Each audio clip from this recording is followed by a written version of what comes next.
Greetings, Cosmos, and welcome back to Super Metroid. Courage and snow are closely related, so you might notice today that the bar at the top is gone. I finally discovered that that was even recording, and you can just hit escape to remove it. So today, I'm going to learn to run fast. At least that's my hope.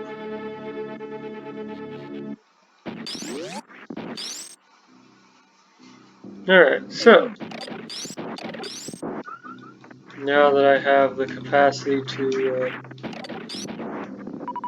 freeze things, I can escape from this place.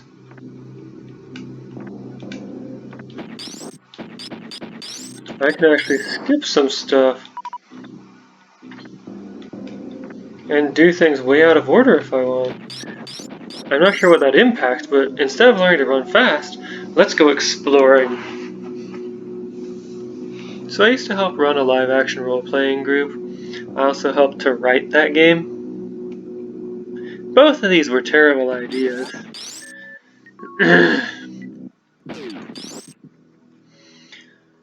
I had a player who at one point, some context so you know what was even going on. So, anytime we had a meetup where we actually played the game, it was called an event, and anyone could write an event so long as they got approval from me. Unfortunately, the approval process was kind of expected that I just approve whatever for some reason, and so I tried to help people make their event ideas the best they could be. Instead, they were treating me like I was the enemy, which was unpleasant. Anyway, so one player declared that I was being really rude to people who wanted to throw events by expecting them to contact me rather than contacting them myself. So, I'm not sure what he wanted though. Did he want me to just declare that this month this person would be hosting or throwing or planning the event for the month?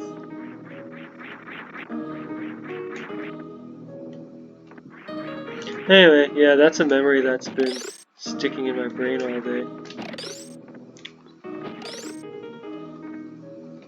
Oh man, after playing some La Mulana, I am so happy at how easy it is to get Samus. Hey, Samus, move!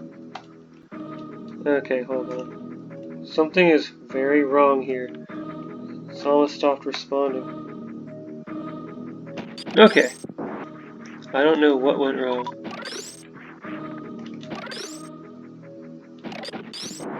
But it was a problem with the controller, it's not a problem with the game itself.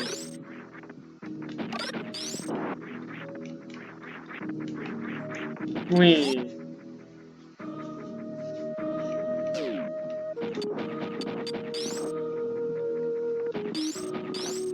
Oh hey, these things. They always remind me of some of the horrors I experienced in Metroid Fusion. Because that's my first Metroid game. No! Let go of me! Okay. Anyway, something. How does human communication work? Is the long and short of it. Hoping to run a game like that was fun, but since this was the first time I ever tried to design any kind of game, I had a lot of terrible ideas that people just blindly implemented because they trusted me to have good ideas. Heck, at one point I was trying to get some feedback on something, on what another person thought of something. And you know what they told me? Oh, since it's you who did this, I trust that it's good. That is not useful feedback.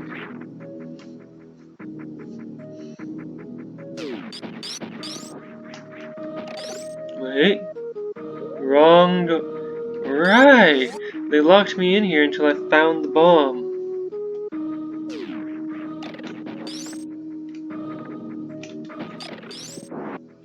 Okay, so here is a save room. I shall take advantage of that. And now I really feel like I'm pulling one over on the game, which is nice. I love that feeling.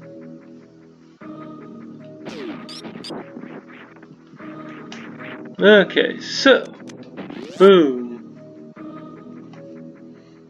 I mean, I'm not good enough at this game to complete it without the speed booster, but ow. Sure. Oh, good job, me. I will eventually have to go back for the speed booster, but it's nice to feel like I'm pulling one over on the game. Hey, this flower lacks teeth. Also, I already knew this was here because I had previously found it because I blasted this place and wondered what even was the point of that if, for some reason I thought there was another secret even further below this, but I was wrong. Ow.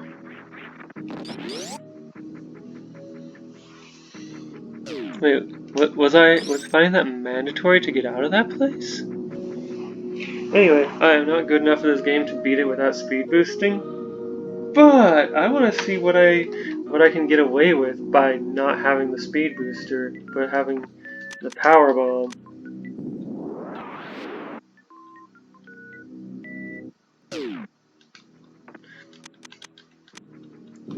I'm doing this to open this door so that I don't have to reopen it, or so I don't have to open it later on without the help of power bombs. Okay.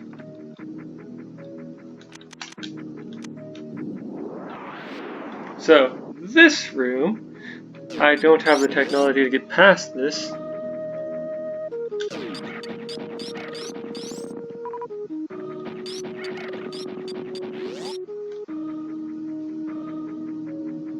Woo! And I'm sure this place exists, just let me speed up so that when I encounter this wall I can just power right through it.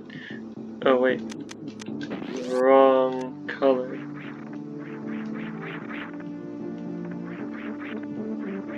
You know, I may have done this before once, but I don't remember it.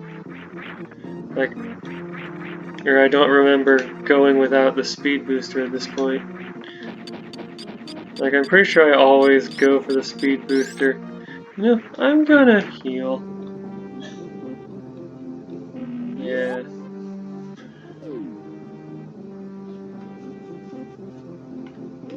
Alright.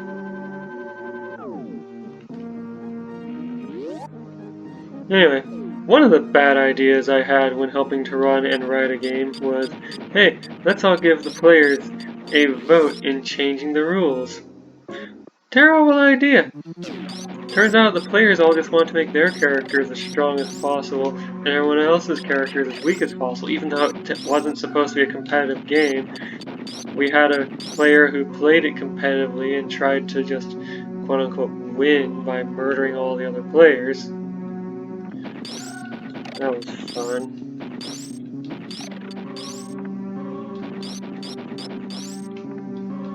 And whenever we tried to tell him to stop, he was like, but I have to win! I have all the stats, I win RPG! Yes, he has to win the collaborative storytelling experience. Anyway. So, like, every, 3 to 4 months, we'd have a meetup where, anyone could present their ideas for changes to the game that they wanted to see implemented. And, ow. Oh, I forgot these guys made noise when they jump. Guys, entities. Anyway, yeah, we had a thing where anyone could present their ideas for the game, and then everyone could vote on these ideas. And, a lot of terrible, half-designed ideas got in that were horrendously incomplete and didn't even work the way they were worded.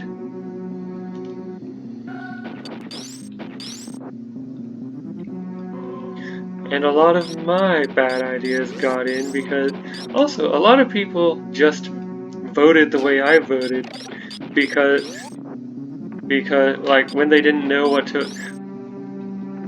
they thought of a topic, they just voted the way I voted for some reason. Probably because of the illusion that I am a thoughtful person because I'm normally quiet. It was a mess is what I'm saying. I do like the idea of having players present their ideas though. Just someone who doesn't have a stake in making their own character more powerful at the expense of everyone else. Well, multiple someone's ideal. I forgot about this energy tank. Even though it's marked on the map. Anyway, what was I saying? Oh, right. Ideally, a group of people. Oh man. Oh, cool. Come on. Curses, I actually need to shine spark through here. Now, wasn't there something over here? No, there was not. Okay. I actually need to shine spark through there.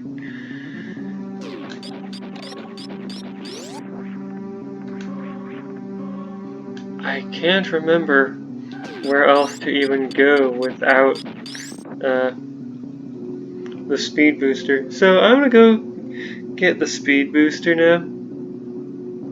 This has been a fun little detour.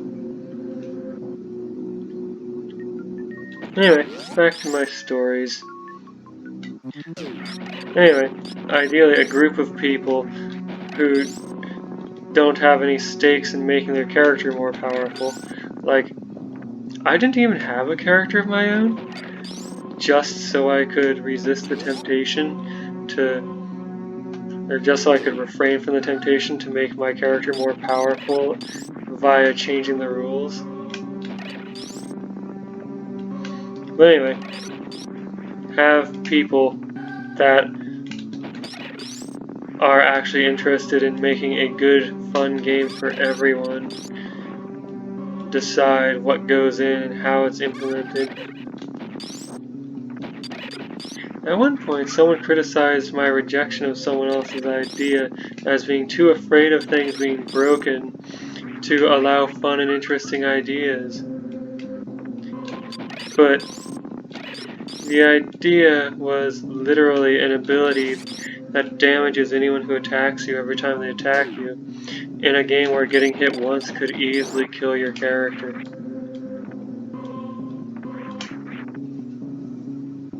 And there was no method to get around this damage? There's no counterplay is what I'm saying. Also, bad idea number one is that we were trying to write two different games at the same time. See, once a year we had a 3-day event at a camping. We had camping, we had a campground and everything to play in. That was in fact a competitive game, and I can't believe I forgot about this because that was the most popular event of the whole year.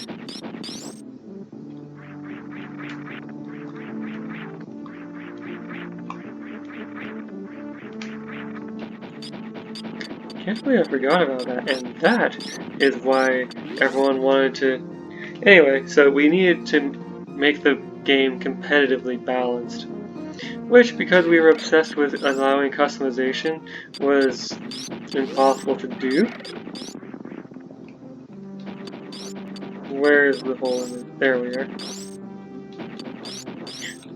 Like, every aspect of your character was customizable to an insane degree. Okay, that's way overselling it. You picked a class, you picked 7 abilities from a list of a bunch of abilities for that class. And that was your character. But we were obsessed with customization and having options for your character, which prevented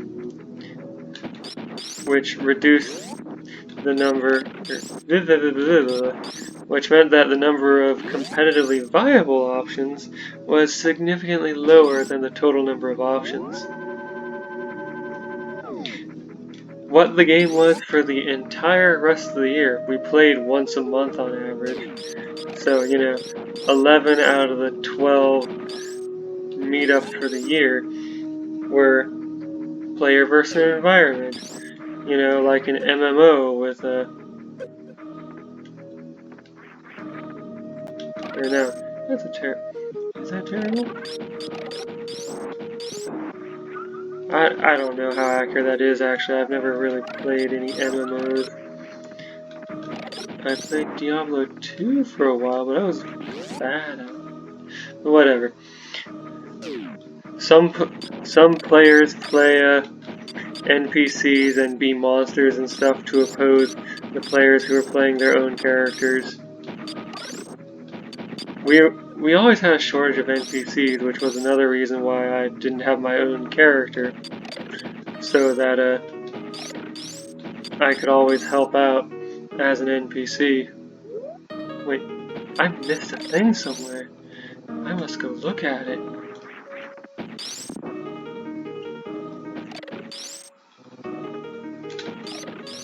Anyway, what was I saying? Yeah. And like, game balance is totally different with cooperative game than a competitive game, it turns out. Oh, right! I completely forgot to blast this. And this enemy always drops a power bomb now. It's nice. Anyway. Competitive. Yeah. The game balances entirely differently when everyone's trying to cooperate against monsters compared with everyone's trying to murder each other. Okay, so this is going to be useless to me until I can either space jump or much more realistically come back when it offers me when I have the ability to grapple beam. Anywho, I keep getting sidetracked by stories because they aren't about the game I'm actually playing right now. And then my stories are sidetracked by stories within stories. So what was I on about? Right. Game balance for a cooperative game is entirely different than game balance for a competitive game, even if you're playing by the exact same rules.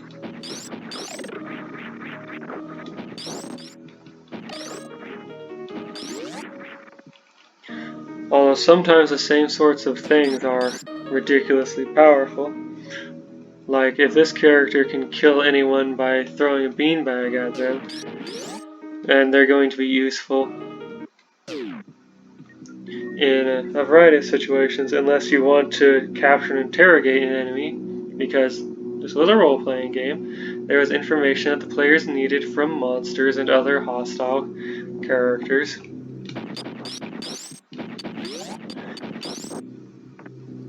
And some players, for some reason, took the opportunity presented by cooperative events to still try and murder the other players. But, griefers exist in every medium where 2 or more players can interact.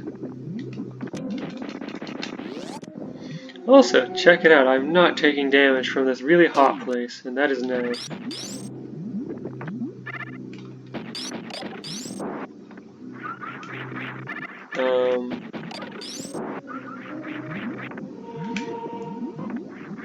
Alright, the place where I got the charge beam had a power bomb. Whoops, wrong power. Oh wow, I didn't even realize that was there, but I'm not getting that yet. I'll come back for it later when I have, Oh, I love this room. It's just so weird. You got all these enemies that act like the acid or magma or whatever is already there. And as you can see, that stuff hurts. But anyway, you got all these enemies that act like it's already there, but then it just slowly rises in, and I love it. So what was I saying?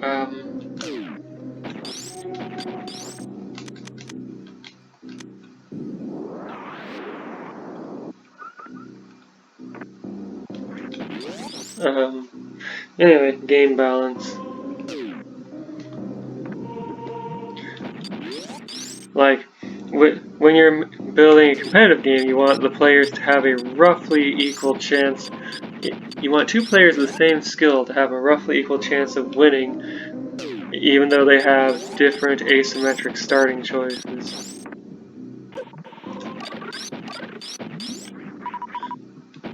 Like, this player chose to be an awesome magician who can throw fireballs. This other player just wants to swing a sword. If they have a fight and they are equally skilled, they should have an equal chance of winning, but that's not how it turns out. But you know, you do the best you can, unless you're letting the players themselves decide what abilities and rules get into and out of the game, in which case they're all just trying to grab as much power for themselves as possible. Well, that's not necessarily a universal rule, but enough of them were trying to do that it prevented good game design from happening. Anyway, when you're trying to build a cooperative game, players just need to be able to be useful. So you have this person who wants to kill all the monsters, you give them the capacity to kill all the monsters. You have this other person who wants to talk and trade and whatever, so you give them whatever they need to talk and trade or whatever, and then present opportunities for both.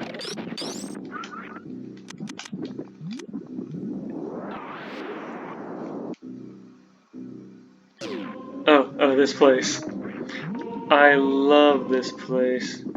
Because, like, every time you get the appropriate power-up to get a bit further into this area, you find out that you need another power-up to get even further. I just think that that's cool. Also, another case of placing the lock before the key.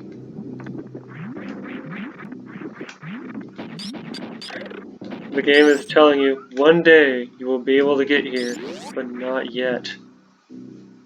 So now, you know, I have another mini objective on my way to defeating those 4 bosses to get to past those 4 statues. Okay, I forget how high up the magma, acid, whatever, I think it's magma, actually rises in this segment. Also, I'm so glad that Psalmist doesn't join in the screen shaking, because that would be annoying on my eyes.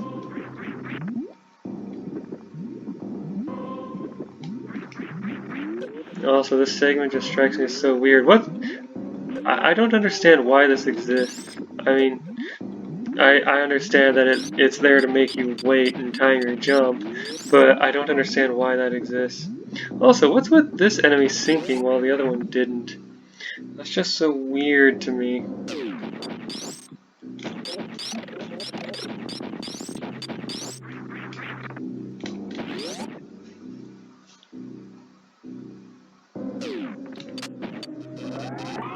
Alright, there's a big scary thing. Oh, this is a different room than I thought it was. So, yes, another room where you can see, one day you can reach here, but not now. One day.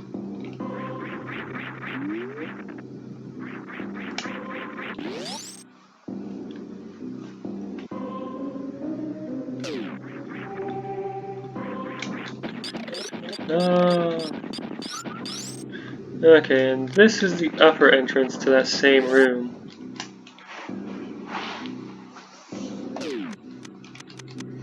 Now, I'm pretty sure what exists in here is a beam weapon. So I'm pretty sure this place is technically optional. Also, I love that there's a partial reward for coming here the first time. This game does a lot of really cool stuff, but yeah, you can't get through here until you can grapple beam. I love how some of those spikes are actually fake and collapse when you step on them. Spam beam!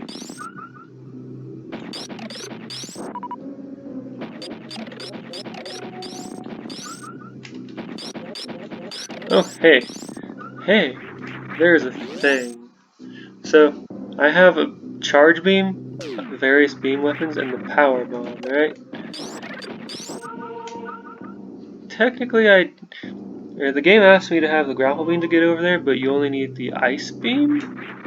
But, is it a pain to get over there with the ice beam? Anyway, I'm going to do a thing. Another nice thing about this game is that you can turn beams off. Well, turn any power up off, really. So, what I'm going to do is set my weapon to the power bomb, and then charge a full charge, and isn't that neat? It's not a thing that I think is especially useful, but it's neat. Like, look at that. Some kind of Mega Man shield. I wonder if there's one for not having a beam at all. Or, for not having a powered up beam at all. Nope! So yeah, naturally I'll be showing each of those off as I get them. So I forget what... Oh, look at the map. The map tells me what's up. Weird, I would have thought the block to the left of the one that broke would be the one to break.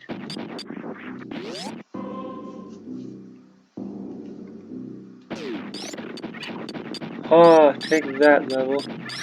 I love this segment too. Like, you go in through here, you can stop and kill things if you want, but eventually you need to just start running. And then you come through here. And here's the speed booster. See, now that I have this, I have a couple of ideas for places I can go with it. And oh hey, look, the magma is rising. Better run out. And the reason that the game does this is to show you what the speed booster actually does.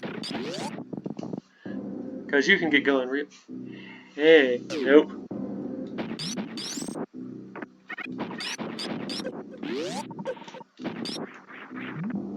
Okay, so now I'm going to find a save chamber and save, and then next time I'll start exploring what I can do with the speed booster. Huh. I never entered this room here, which is a save room. So join me next time as I go some places using speed boost. Oh, hey, also, the room before I got the ice beam, or near there, where I had to use the mock ball, I can use the power bombs there. I should remember that.